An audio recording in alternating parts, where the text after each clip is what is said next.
Ray had always believed that loyalty and hard work were enough. He stayed late, picked up extra shifts, and kept his head down. For 3 years, he poured himself into the company, hoping for a chance, just one, to move up.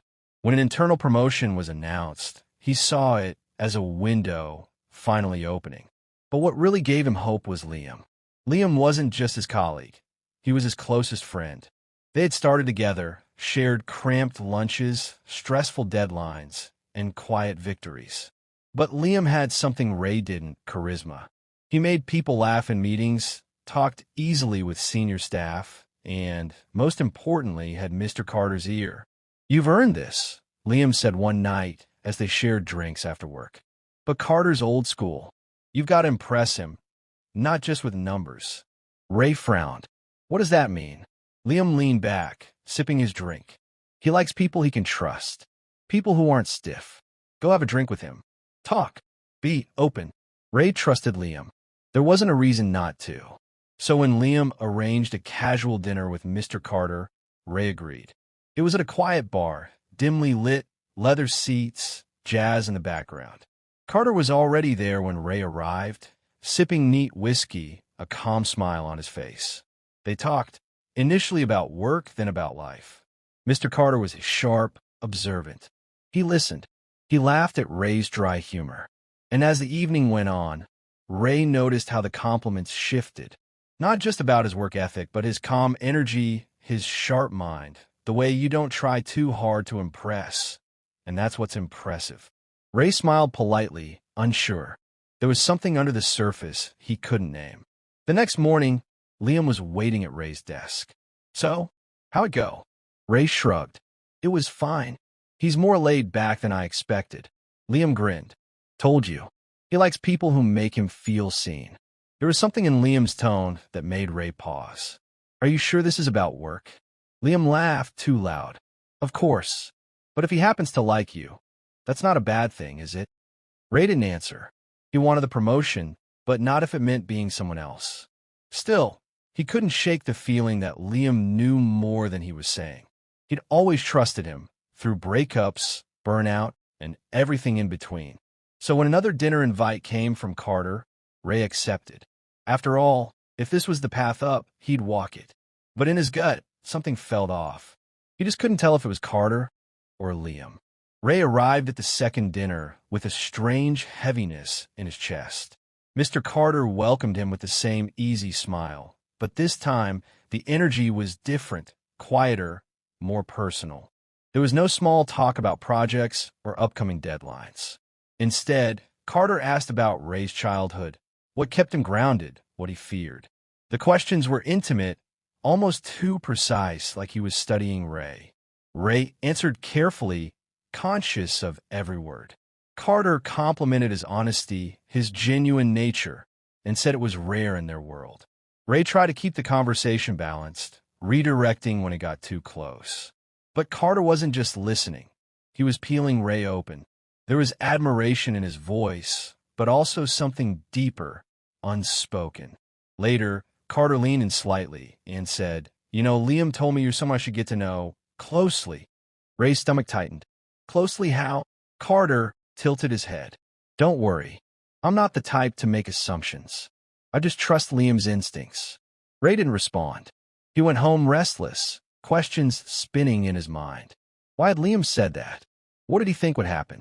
It wasn't like they hadn't talked about their personal lives before, but this felt calculated. He confronted Liam the next morning. What exactly did you tell Carter about me? Ray asked, watching his friend's expression. Liam raised an eyebrow. Nothing weird. I just said you're smart, loyal, and worth noticing. Noticing for what? Ray pressed. Liam laughed it off. Don't overthink it, man. Carter likes to connect. Just let it happen. You're doing great. But Ray couldn't ignore the pressure behind the charm. Carter had invited him to a weekend retreat. No work talk, just relaxing. It felt like more than professional mentorship. He asked Liam again if this was normal. You want the promotion, right? Liam said quietly. Sometimes, you have to let people feel close to you. Carter's not a bad guy. You're overcomplicating it. Ray looked at him, really looked, and saw something new in Liam's face. Control. Not concern, not friendship, just a calculation playing out. The lines had blurred. Ray wasn't sure who to trust anymore. His boss, who saw through him, or his best friend, who might be using him. He felt exposed, manipulated. And yet, part of him still wanted the opportunity. Not because of Carter, not because of Liam, but because he had worked for it. But now, every word, every interaction felt loaded. Even silence felt like a trap. Something unspoken was unfolding around him, and he wasn't sure if he was the participant or the pawn. The weekend retreat was quiet, expensive, and removed from everything Ray knew. Mr. Carter greeted him with a warm handshake, no assistance, no files, just a bottle of wine already opened. They talked casually at first, but by the second hour, the conversation drifted to vulnerability. Carter admitted he hated the politics of corporate life, that he valued authenticity more than results. He looked Ray in the eye and said, "People like you remind me of who I used to be." Ray didn't know how to respond. He nodded, thanked him, tried to keep things grounded. But Carter was pulling closer, verbally, emotionally. "You have a calm that unsettles people used to control. That's rare. I want you on my side," he said. Then, after a pause, and not just professionally, Ray froze. It wasn't subtle anymore. "I'm here because of the promotion, right?" he asked carefully. Carter's expression changed, just slightly. "I assumed Liam was clear about that. This isn't about work. He said you were open-minded, available." The word struck like a slap. Available? Like a deal had already been struck? Ray's voice came out quieter than he intended. "Liam told you I was available?" Carter leaned back, as if realizing he'd overstepped. "He said you were ambitious, that you trusted him. I figured you knew what this weekend really was." Ray stood, emotions clashing in his chest, shame, anger, confusion. "I didn't come here for this." Carter didn't stop him. He just nodded once. "I understand." When Ray got back home, he didn't sleep. The betrayal wasn't just what Carter had implied. It was that Liam had offered him up like he was a favor to be traded. He texted Liam, just a single line. "Did you tell Carter I was available?" Liam called immediately. "You're blowing this out of proportion," he said. "Carter needed a reason to trust you." "I gave him one." Ray stayed silent. Liam's voice softened. "I was helping you. This was your shot." "You used me," Ray said. "You knew exactly what would happen." "It's how the world works," Liam replied. "You think I made it on talent alone?" That broke something in Ray. They had once shared dreams, sleepless nights, talked about integrity and doing things right. And now here was Liam, not just complicit, but proud of it. Ray hung up. The next morning, he drafted a resignation letter. There was no dramatic scene, no final confrontation, just a quiet exit. Whatever came next, Ray knew one thing. Nothing was worth giving away parts of yourself to people who saw you as leverage. Weeks passed. Ray didn't reach out to anyone from a firm. He deleted Liam's number, blocked Carter's email, and started applying for freelance work. The silence felt cleaner than the noise he had grown used to. For the first time in years, he was building something on his own terms, without masks, without bargains. It wasn't glamorous, but it was honest. He started sleeping better, breathing better.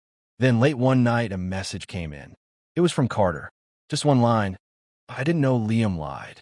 My interest was real." Ray stared at it for a long time. It wasn't an apology, not exactly.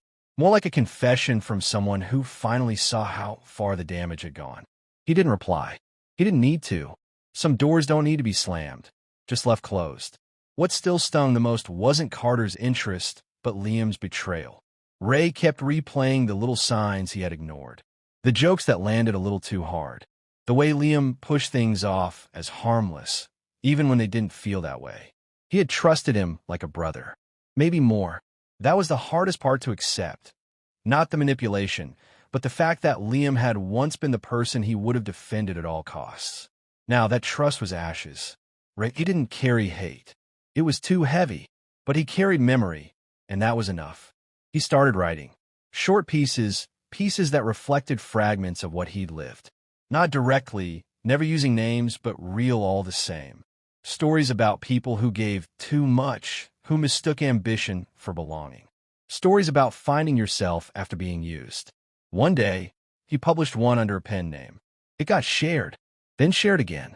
Someone commented, "This feels too real." Ray smiled. He wasn't the same person anymore. He didn't crave approval from the powerful, didn't need validation through titles. He wanted peace, truth, and maybe, one day, someone who wouldn't trade him like a stepping stone. He thought about love sometimes. Not the romanticized kind, but the quiet kind. The kind that doesn't arrive wrapped in charm or strategy. Just someone who shows up and stays. It hadn't found him yet, but he was finally in a place where he'd recognize it when it did. He never saw Liam again. He heard through someone else that he was still at the firm, still climbing, still charming. Ray didn't feel envy, only a kind of distant sadness for the boy Liam used to be, the one who once said, "Let's win this together." In the end, Ray didn't win the promotion, but he didn't lose himself, and sometimes that's the real victory.